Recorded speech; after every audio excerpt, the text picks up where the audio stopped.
Hey guys, welcome back to our channel. In this tech tutorial video, we're going to reveal to you how you can create bulleted lists for your pages in the Plain Project Management application. So let us dive into this. Step number one, head over to the Plain Project Management tool and select your workspace here in the top left corner.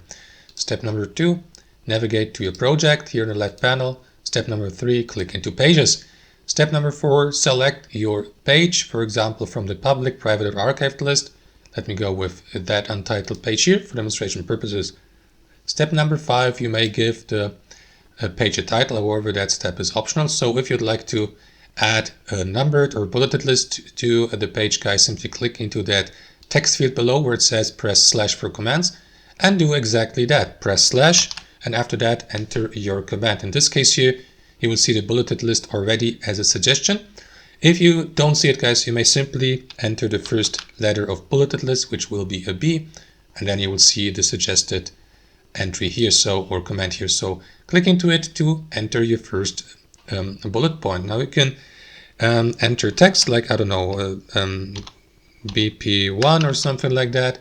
And if you'd like to add a second bullet point, press enter and enter your second bullet point. And that's it. Press enter and so on and so forth.